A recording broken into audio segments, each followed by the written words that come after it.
Nature du terrain, nature de la saison, mais aussi, mes amis, nature de la semence. Quelle semence l'Église plante-t-elle aujourd'hui? Parce que si l'Église plante une semence dans laquelle il n'y a pas la mention du potentiel divin, si l'Église ne prêche pas le miracle, elle récoltera peu de miracles. C'est aussi simple que ça. Si les croyants ne témoignent pas de leur vie transformée, ils n'auront que très peu d'impact. La nature du terrain, la nature de la saison, la nature de la semence et la nature du semeur.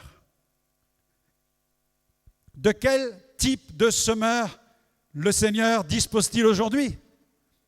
Comment les semeurs sont-ils équipés? Les semeurs sont-ils équipés dans le domaine de la moisson, dans la perspective du miracle? Il n'y a pas de plus extraordinaire semeur que Jésus. Mes amis, Jésus qui impose les mains, je peux vous assurer que l'énergie de Dieu était libérée. Mais la Bible dit qu'ici, dans cet endroit-là, il n'y a eu que très peu de miracles. Bien que Jésus ait imposé les mains, le texte dit qu'il a imposé les mains. Donc Jésus voulait transmettre la guérison. Il priait pour les gens, il touchait les gens. Mais à cause de l'incrédulité, il n'y avait pas de résultat. Donc ne vous frappez pas la tête si vous priez pour des gens. Vous avez la foi, votre semence est une semence de foi, votre message est un message de foi. Mais vous vous rendez compte que des gens ne reçoivent pas autour de vous. Ne dites pas, je vais arrêter de prier parce que quand je prie pour quelqu'un, il n'y a pas de guérison. Ça n'est pas lié forcément à toi, forcément à la semence que tu prêches, ça peut être lié au terrain, à la ville dans laquelle tu te trouves et lié au cœur des gens face auxquels tu te trouves. Et un terrain, mes amis, il n'y a pas de fatalité. Un terrain, ça se transforme. Alléluia. Un terrain, ça se transforme en martelant les promesses de la parole de Dieu. Amen. Dieu est capable de changer le désert en le lieu aride en une fontaine de bénédiction. Il peut ouvrir des chemins dans le désert et il va transformer notre ville. Nous le déclarons et nous allons le voir parce que nous le prophétisons. Amen, amen, amen. Et tu vas voir des miracles. Et le jour viendra où tu toucheras les gens, ils seront guéris instantanément. Amen. Amen. Tu verras des choses se produire qui seront extraordinaires. Mais ce sont des principes spirituels. La nature du champ, la nature de la saison, la nature de la semence, la nature du semeur. Chacun doit comprendre, écoutez-moi bien encore, chacun doit comprendre que l'imposition des mains ne peut se substituer à l'incrédulité. Je peux imposer les mains avec foi à quelqu'un, mais si je suis face à quelqu'un d'incrédule, je peux avoir une foi transporter les montagnes. Dieu peut faire une grâce. J'ai vu Jésus guérir des gens qui étaient hostiles, qui me persécutaient. Il a fait des choses extraordinaires, mais dans certains cas, la règle spirituelle qui est en vigueur, s'il y a de l'incrédulité, Dieu n'est pas honoré. Sans la foi, il est impossible d'être agréable à Dieu. Et je peux imposer les mains avec foi à quelqu'un, mais si la personne est incrédule, je me heurte à un mur. Il faut une manifestation spéciale de la grâce de Dieu. Mais il y a des principes qui sont spirituels, auxquels nous ne pouvons pas déroger. L'onction d'huile ne peut se substituer à l'incrédulité non plus. Le jeûne et la prière ne peuvent se substituer à l'incrédulité non plus. Moi, je peux jeûner, je peux prier, je peux citer toutes les promesses de la Bible, mais quand je suis face à quelqu'un qui est incrédule, qui a fait le choix de ne pas croire, je me heurte à un mur. Puisque la Bible dit, celui qui s'approche de Dieu doit croire que Dieu existe. Elle ne lui conseille pas de croire. Et la personne peut très bien dire, mais monsieur, moi je ne peux pas, je n'ai pas la foi. Oui, on a compris que vous n'avez pas la foi. Mais vous devez décider de croire. Parce que croire, ça se décide de l'intérieur. Tout le monde a la capacité de croire. Sinon, Jésus n'aurait jamais prêché « Croyez à la bonne nouvelle ». Si nous disons « Croyez », cela inclut de façon implicite que les gens sont capables de croire. Mais quand ils ne veulent pas croire, c'est qu'ils ont décidé d'être incrédules, ils ont décidé de ne pas croire. Et donc nous prêchons et nous prions, et nous croyons que Dieu répand des grâces et des miracles pour que les yeux s'ouvrent, comme ce fut le cas en Samarie. Les Samaritains crurent quand ils virent et apprirent les miracles que Philippe faisait. Et les gens ont besoin de voir. Et il est clair que lorsque dans un endroit, les miracles commencent à se multiplier, l'auditoire augmente de plus en plus, l'assistance augmente de plus en plus, l'impact, l'expansion de l'évangile augmente de plus en plus large, parce que les hommes et les femmes sont curieux, ils veulent venir voir ce qui se passe. Les chrétiens parlent parce qu'ils voient des œuvres glorieuses se produire, ils témoignent de leur vie transformée. Alors autour d'eux, ça crée une émulation, ça crée vraiment la curiosité, l'envie de voir, de découvrir. Les gens viennent par curiosité, et Dieu est un Dieu tellement bon qu'il sait comment est le cœur de l'homme. Alors il accomplit des merveilles afin que des milliers se tournent vers Jésus. Et ce sont des saisons pour des villes, des saisons pour des pays où Dieu va ouvrir le ciel d'une manière tellement nouvelle que des miracles vont s'accomplir et le pays va être transformé. Alléluia, parce qu'avant d'être le pays de réveil qui est l'Argentine, le Mexique, le Brésil et tout cela, j'ai eu l'occasion de prêcher dans ces endroits et en période de réveil, il y avait des cultes de 1000, 2000 personnes, plusieurs dans la journée, dans l'église de Lima, je pense à Buenos Aires, dans bien des endroits où je suis allé. Chaque culte n'avait pas moins de 1000 à 2000 personnes et les cultes s'enchaînaient toute la journée. Mais il faut savoir que 10 ans auparavant, dans ces endroits, les églises ne comptaient que 30, 40 ou 50 personnes. Mais tout à coup, à l'horloge de Dieu, au timing de Dieu, Dieu a dit c'est la saison, c'est la saison. Et quand Dieu dit c'est la saison, nous sommes portés par une vague. Et nous vivons des choses que nous n'avons jamais vues auparavant. Dieu fait des prodiges à nos yeux. Amen. Dieu va faire des prodiges. Il va faire des œuvres qui vont tellement vous choquer, vous surprendre, que vous allez dire Dieu est vraiment parmi nous. Alléluia. Et vous ne pourrez pas vous empêcher de parler et de déclarer ces choses parce que Dieu le fait de façon souveraine et surnaturelle. Et lorsque la vague vient, alléluia, on ne peut plus l'arrêter parce que Dieu sauve une nation, Dieu transforme un pays par la puissance du Saint-Esprit. Et nous nous réjouissons de ce que ces choses s'accomplissent dans de nombreux pays de la planète, que ce soit l'Afrique qui est visitée de manière extraordinaire, l'Amérique centrale, l'Amérique du Sud, l'Asie du Sud-Est, des endroits du globe où l'Esprit souffle avec puissance, où peu importe la qualité oratoire d'un pasteur, quand il prêche, des miracles s'opèrent, les gens se tournent vers Dieu, les églises baignent dans le surnaturel et le miracle. Alléluia. Et nous soupirons. Alléluia. Nous voulons voir ces choses. Sentez, voyez combien Dieu est bon. Aspirez aux dons spirituels. Soupirez, que soyez comme une biche qui soupire après des courants d'eau. Et Dieu va le faire. Et vous allez voir la gloire de Dieu se produire. Le nœud du problème se trouvait dans leur perception de Jésus. Un prophète n'est méprisé que dans sa patrie. Jésus dit parmi ses parents et dans sa maison. Jésus avait compris d'où venait le problème. Jésus savait, il voyait la foule, il se disait en lui-même, il me regarde, mais il voit le fils du charpentier. Il me regarde, mais il voit le frère d'un tel et le frère de cette fille-là. Il me regarde, mais il ne voit pas le Messie en moi. C'est pourquoi tu dois voir les choses autrement. C'est le deuxième point dans lequel nous sommes. Apprends à considérer les choses selon l'esprit. Visiblement, les proches de Jésus avaient les plus grandes difficultés à voir en Jésus le Messie. Mais ils voyaient bien le fils de Joseph, le fils de Marie, le jeune artisan, mais pas le Messie. Ils voyaient Jésus selon la chair. Leur regard était un regard selon la chair. Ils regardaient Jésus selon le terrestre, mais pas selon l'esprit. Dans 2 Corinthiens 5, 16, regardez ce que Paul enseigne. 2 Corinthiens chapitre 5, verset 16, un verset qui illustre le fait de savoir regarder les choses selon l'esprit. Ainsi, dès maintenant, 2 Corinthiens 5, 16, nous ne connaissons personne selon la chair. Et si nous avons connu Christ selon la chair, maintenant nous ne le connaissons plus de cette manière. 2 Corinthiens 5, 17, si quelqu'un est en Christ, il est une nouvelle créature. Je le vois comme cela.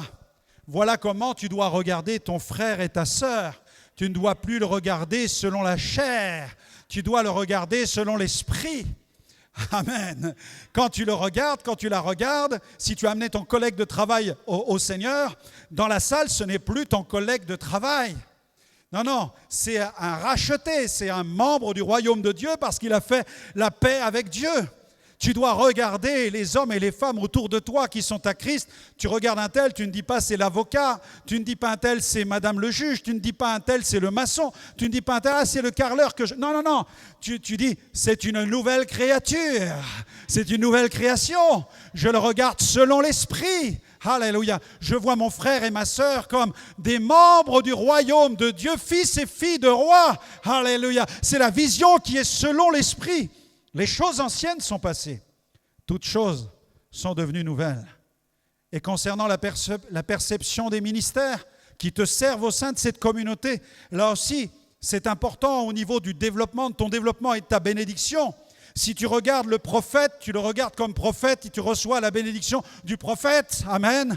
Tu ne regardes pas le pasteur comme étant un bon copain ou un bon ami, même si le pasteur est sympa. Et amen, nous sommes sympas. Je n'ai pas entendu amen. Amen. Nous sommes sympas, nous sommes vos frères, vos sœurs, mais ne perds jamais de vue l'onction que Dieu a mis sur un serviteur de Dieu. Ne perds jamais de vue que l'onction pastorale sur le pasteur, l'onction de prophète sur le prophète, l'onction d'évangéliste sur l'évangéliste, l'onction de docteur sur le docteur, l'onction d'apôtre sur l'apôtre. Si tu veux ta récompense, amen. Si tu veux ta récompense de frère, tu me fais des bisous, je te ferai des bisous. Tu quitteras l'église en disant « Le pasteur m'a fait un bisou ce matin, amen ». Tu n'as rien entendu de la prédication, tu ne te préoccupes pas de la prédication, mais tu dis « Ah, le pasteur m'a fait la bise ce matin ». Tu as eu la récompense du frère, mais tu n'as pas reçu la parole, donc tu n'as pas reçu la récompense du ministère. Amen. Si tu veux la récompense du prophète, reçois la bénédiction du prophète. Si tu veux la récompense du pasteur, reçois la bénédiction du ministère pastoral. Si tu veux la bénédiction de l'évangéliste, reçois la bénédiction du message de l'évangéliste. Si tu veux la bénédiction du docteur, reçois l'enseignement du docteur. Si tu veux la bénédiction de l'apôtre, alors va en mission, alléluia, et prêche la parole. C'est de cette manière que tu vas contribuer à l'expansion du royaume de Dieu. Amen. Amen. Troisième point. Amen. Ça va? Vous êtes toujours avec moi? Amen. Troisième point, discipline ton esprit. Discipline ton esprit parce qu'il en a besoin. Dis-le, mon esprit en a besoin. Dans le Proverbe 23, verset 7, la Bible donne quelques mots d'une grande pertinence. Proverbe 23, verset 7, un homme est comme son âme. Ou alors, un homme est tel son âme. Ça va? Un homme est comme son âme. Un homme est tel son âme. J'ajoute, ceci est écrit dans l'idée d'un homme naturel, un homme irrégénéré. Tout homme sur la terre est tel son âme. Il est comme son âme. Tu n'es pas autre chose que l'âme qui est en toi. Tu es habité par ton âme. Et l'âme qui est en toi, l'âme qui te fait toi, cette âme-là, elle conditionne ton existence. Tes choix, tes envies, tes désirs, tes passions, ta volonté, etc. C'est horizontal, c'est terrestre. Mais j'ajoute quelque chose ici qui est extrêmement important. En Christ, ce n'est plus l'âme qui doit nous diriger ou nous conditionner. En Christ, ce n'est plus l'âme qui doit nous diriger ou nous conditionner. En Christ, c'est l'esprit, et c'est là où se trouve, je dirais, la frontière entre le chrétien déçu, frustré, qui mord la poussière toute l'année, et celui qui vit une vie victorieuse. C'est là le nœud du problème. C'est là que ça se trouve. Est-ce que c'est l'âme qui domine ton esprit, ou est-ce que c'est l'esprit qui règne sur ton âme?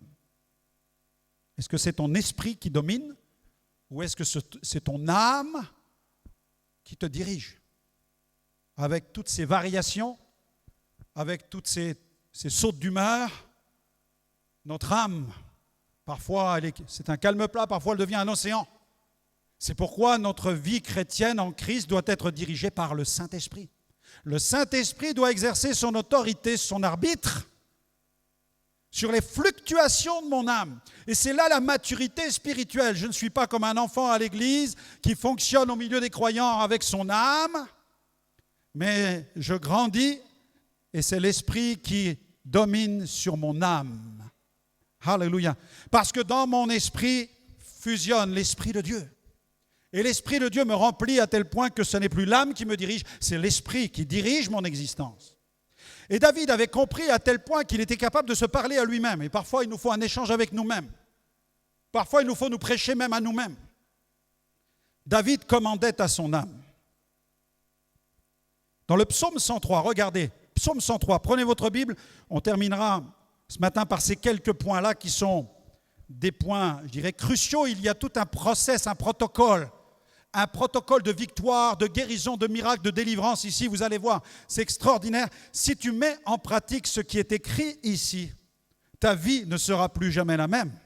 Psaume 103, versets 1 à 5, psaume de David. Il commence en disant « Mon âme, bénis l'Éternel. Que tout ce qui est en moi bénisse son saint nom. Mon âme, bénis l'Éternel et n'oublie aucun de ses bienfaits. C'est lui qui pardonne toutes tes iniquités, qui guérit toutes tes maladies. C'est lui qui délivre ta vie de la fosse, qui te couronne de bonté et de miséricorde. C'est lui qui rassasie de bien ta vieillesse, qui te fait rajeunir comme l'aigle. Amen, amen, amen, amen. As-tu bien entendu, mon âme, ce que je viens de te prêcher maintenant? Est-ce que tu as compris ce qui est en train de se passer? Pratique cela, c'est la thérapie de la victoire, c'est la thérapie du triomphe. Savoir se prêcher à soi-même ce que dit la parole de Dieu. David commandait à son âme et il commandait à partir de son esprit. Il prêchait à son âme. Le psaume 103 est incroyable. Il va révolutionner ta vie spirituelle. Tout d'abord, que tout ce qui est en moi bénisse son saint nom. Il se parle à lui-même et il se dit que tout ce qui est en moi maintenant bénisse son saint nom. Pourquoi? Parce qu'il y a des choses qui sont en toi qui ne bénissent pas le nom de Dieu. Ça va? Vous êtes toujours là? Amen. Mes amis, il y a des choses en nous qui ne bénissent pas le nom de Dieu. Il faut démarrer par là. Il faut démarrer par là. Fais le point. Fais le point. Est-ce que tu es capable de dire que tout ce qui est en moi bénisse son saint nom maintenant? Tout ce qui est en moi. Qu'est-ce qui est en toi? Là est la question. Qu'est-ce qui est en toi? Et est-ce que tout ce qui est en toi bénit le saint nom de Dieu? Est-ce que cette amertume qui est en toi, elle bénit le saint nom de Dieu? Non. Est-ce que la colère qui est en toi, sois honnête, est-ce que la colère qui est en toi, elle bénit le saint nom de Dieu? Est-ce que la frustration qui est en toi, elle bénit le saint nom de Dieu? Est-ce que le non-pardon qui est en toi bénit le saint nom de Dieu? David dit que tout ce qui est en moi bénisse son saint nom. Il est en train de faire le ménage dans son cœur. Et il met dehors tout ce qui fait obstacle à cet alignement avec le cœur de Dieu. Commence par là, que tout ce qui est en moi bénisse son saint nom. Regardez ce qu'il se prêche. C'est lui et mon âme, je te parle. C'est lui qui pardonne tous tes péchés. C'est lui qui pardonne toutes tes iniquités. Mon âme, tu dois savoir, c'est lui qui pardonne toutes tes iniquités. Pourquoi? Parce que l'ardoise, elle est chargée. Regarde à l'intérieur de ton cœur, il y a des iniquités, il y a des péchés. Et ton âme a du mal à saisir le pardon. Ton âme, elle a besoin d'entendre cette prédication à l'intérieur dans ton esprit par le Saint-Esprit qui te dit, c'est lui, Dieu. Et nous ajoutons Jésus qui est mort sur la croix. C'est lui qui pardonne tes péchés. Toi qui luttes avec des péchés, toi qui luttes contre la culpabilité des péchés que tu as pu commettre, commence à déclarer sur ton âme, mon âme, c'est lui ce Jésus-là qui pardonne tous mes péchés, qui pardonne toutes mes iniquités. J'ai commis telle faute dans ma vie, j'ai commis telles erreurs. Toutes ces choses pèsent sur moi, mais c'est lui qui va tout pardonner. Amen. Est-ce que je peux entendre un amen à cela? Amen. Toutes mes iniquités. Il continue. C'est lui qui guérit toutes tes maladies. Amen. Amen. Toutes tes maladies. Le texte dit toutes tes maladies. Amen. Tu pries pour ton médecin et tu as raison. Prie pour lui, il en a besoin. Tu pries pour ton chirurgien, vaut mieux. Amen. Amen.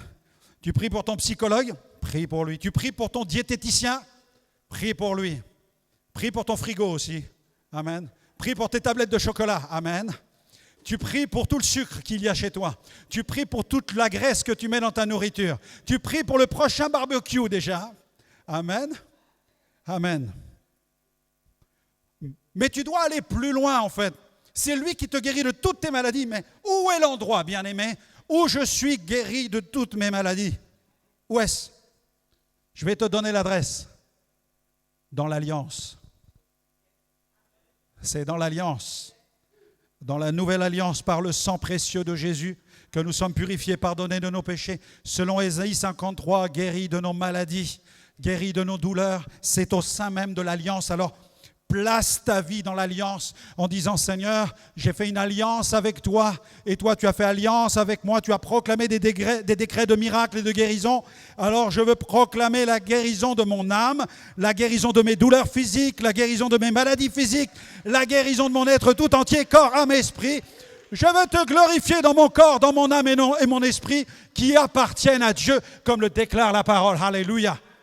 J'ai expérimenté tellement de guérison moi-même, en proclamant, en décrétant ce qui était marqué dans les décrets de Dieu. Je décrétais les décrets de Dieu.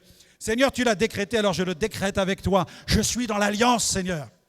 Ça n'est pas simplement dans les promesses, mes amis, c'est l'alliance. C'est plus puissant que la confession des promesses. Parfois, l'enfant de Dieu réclame telle et telle promesse, mais ça n'est pas la garantie que tu sois dans l'alliance. Tu peux confesser des listes de versets et ne pas être dans la foi au sein de l'alliance. Ça, c'est l'autoconditionnement. Confesser simplement des textes et prétendre que la guérison va arriver, non, tu dois grandir dans ton positionnement spirituel. C'est plus que des citations de textes, c'est la prise de position dans l'alliance que Dieu a fait au travers de Jésus pour l'humanité, que là, tu vas expérimenter une grâce de la part de Dieu. C'est lui qui te délivre ta vie de la fosse. Face au diagnostic inquiétant qui semble te rapprocher de la fosse. Combien de fois certains ont reçu des courriers dans lesquels les rapports étaient inquiétants. Ça annonçait des maladies graves, des maladies même incurables, où tu as l'impression que jour après jour, tu te rapproches de la fosse et tu as l'impression que la fosse va t'avaler. Mais regardez ce qu'il dit, c'est lui qui délivre ta vie de la fosse. Amen. Même si un jour tu n'as plus besoin de prier, être dans l'alliance est tellement important parce que le jour où tu es dans le coma, mon ami, tu ne peux plus citer les promesses de Dieu. À moins, dans ton inconscient, d'avoir quelques fenêtres ouvertes où tu vas citer des versets de la Bible, mais quand tu es inconscient, le jour où tu es inconscient, as-tu cette confiance que Dieu va s'occuper de toi? Amen. Certains ont peur même de la mort à cause de cela, parce qu'ils ont l'impression que Dieu n'est plus là, qu'à ce moment-là, comme si Dieu les quittait. Mais mes amis, sur les os du prophète, l'onction était toujours là. Et si l'onction est sur les os du prophète, ça veut dire que jusque dans le tombeau, l'onction est sur nous. Sinon, comment pourrait-il produire le corps de gloire que nous allons recevoir? C'est par l'onction du Saint-Esprit qui a le pouvoir de s'assujettir toutes choses que le corps faible que nous avons, ce corps méprisable, dit la Bible, 1 Corinthiens 15, va devenir glorieux. Parce que l'onction qui est sur nous va plus que le guérir. L'onction va le transformer. Amen. Amen. Et là, mon ami, tu n'auras plus besoin de ton diététicien. Là, tu auras des plaquettes de chocolat musclé. Amen. Tu auras un corps de gloire. Alors, passe commande au Seigneur. Passe commande. Tu dis, Seigneur, je voudrais un corps de gloire. Non, fais pas ça. J'en vois qui vont faire des dessins, ils vont envoyer une lettre au Seigneur comme au Père Noël. Et là, ils vont envoyer une lettre, Seigneur, moi je veux ressusciter comme cette fille là que je vois à la télé. Là. Je veux ressusciter comme cet acteur aux yeux bleus. Seigneur, je veux être comme elle, comme lui. Non. Il va te donner un corps extraordinaire. Ce qui est vil et méprisable va revêtir l'immortalité et la gloire. Amen, un corps de gloire. Amen, la fosse n'est pas pour toi. En fait, on va mettre un jour ton corps dans une fosse, mais l'onction sera toujours avec toi. Ce qui veut dire que l'onction sera sur ton corps, mais ton esprit sera dans la gloire. Amen. Ton esprit sera dans la gloire. Et au jour de la résurrection, la Bible dit qu'ils vont sortir de leur tombeau. Ils vont ressusciter. Alléluia. Il va y avoir une œuvre glorieuse. Dieu va être capable de nous rendre glorieux par sa puissance. Jésus va revenir, les saints vont partir à sa rencontre. Et ceux qui sont dans la gloire vont revenir à sa rencontre avec un corps nouveau. Amen. Ce sont des choses qui sont mystérieuses, qui nous dépassent, mes amis, mais que Dieu va accomplir par la puissance du Saint-Esprit. Amen. Dieu t'accompagne jusque-là, jusque dans tous les instants, les moindres secondes de ton existence, jusqu'à la moindre cellule de ta vie. Tu as été le temple du Saint-Esprit et Dieu va s'occuper de toi. C'est lui qui te couronne de bonté et de miséricorde. Amen. Amen. Je veux déclarer ce matin le couronnement. On va terminer par là. Je veux déclarer le couronnement, le règne de la bonté divine et de la miséricorde divine sur ta vie. Est-ce que tu veux le déclarer? Je déclare le couronnement de ma destinée. Je déclare que ma destinée est couronnée de bonté. Amen. J'ai une couronne sur ma tête, c'est la bonté de Dieu. Amen. C'est lui qui rassasie de bien ta vieillesse. Amen. Amen. N'aie pas peur de vieillir. N'aie pas peur de la fin de ce pèlerinage terrestre. Alléluia. Je veux me prophétiser une vieillesse heureuse et bénie. Amen. Prophétise-toi une vieillesse bénie. Amen. Regardez ce que dit la Bible. C'est lui qui rassasie de bien. Non pas seulement de faveur. Non pas seulement de bien au singulier. Le texte dit de bien au pluriel. Amen. Est-ce que tu as bien lu dans ta Bible? C'est lui qui rassasie de bien au pluriel ta vieillesse. Confesse avec moi. C'est lui qui rassasie de bien au pluriel. Tu peux dire au pluriel ma vieillesse. Amen. Amen. Des biens. C'est lui qui va rassasier mon compte en banque dans la vieillesse. Tu dis, mais comment je vais faire quand je serai vieux? J'aurai plus ce même salaire. Comment je vais faire quand je serai vieux? Il va s'occuper de rassasier ton compte en banque. Il va s'occuper de rassasier de mobilier ta maison. Il va te rassasier d'un appartement. Il va te rassasier d'une maison. C'est ce qu'il dit dans sa parole. Je vais te rassasier, je vais rassasier de bien ta vieillesse. Et on termine par le pinacle, et tout le monde est d'accord avec cela. Hein. Psaume 103, c'est lui qui te fait rajeunir comme l'aigle. Est-ce que je peux avoir une acclamation là-dessus? C'est lui qui te fait rajeunir comme l'aigle. Il te fait rajeunir comme l'aigle. Amen.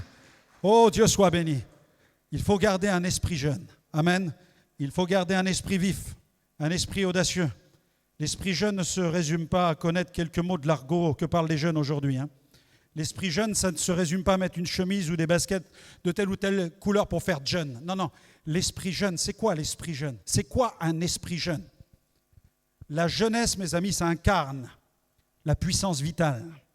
La jeunesse incarne la puissance vitale et la perspective du futur. Un esprit jeune, c'est ça. Et tu as besoin d'un esprit jeune.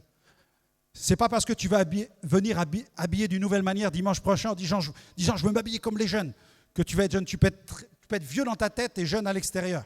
Ce qu'il faut, c'est être jeune des deux côtés, c'est encore mieux. Mais ce qu'il faut, c'est garder un esprit jeune. Amen. Tu dois garder un esprit jeune.